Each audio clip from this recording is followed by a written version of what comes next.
எல்லாரும் நினைக்கிறோம் கான்ஃபிடென்ஸ்ன்றது ஒரு ஃபீலிங் அப்படின்னு சொல்லிட்டு. பட் உண்மையில அது கிடையாது.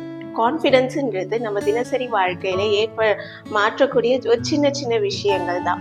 ஃபார் எக்ஸாம்பிள், நீங்க ஒரு கோல் ஃபிக்ஸ் பண்றீங்க. அதுக்காக டெய்லி ஒரு சேஞ்சஸை கொண்டு வரணும்னு நீங்க நினைக்கிறீங்க. என்னன்னா, நான் டெய்லி சீக்கிரம் எழுந்துக்கணும் அப்படின்னு சொல்லிட்டு நீங்க நினைக்கிறீங்க. ஒரு 7 மணிக்கு எழுந்துக்கிற ஆளா இருந்தா ஒரு 6 மணிக்கெல்லாம் நான் எழுந்துக்கணும் அப்படின்னு சொல்லிட்டு நீங்க நினைக்கிறீங்க. அதை நினைச்ச மாதிரி நீங்க பண்றீங்களா? இல்ல அதை தள்ளி போட்டுட்டே இருக்கீங்களா? நாளைக்கு பண்ணிக்கலாம், இன்னும் கொஞ்ச நேரம் தூங்கலாம், தப்பில்லை அப்படின்னு சொல்லிட்டு.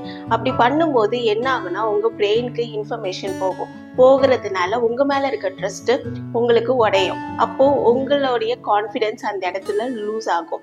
இப்படிதான் நம்மளுடைய கான்ஃபிடென்ஸ் லெவல் எப்படி இருக்கு நம்மளால பார்க்க முடியும்.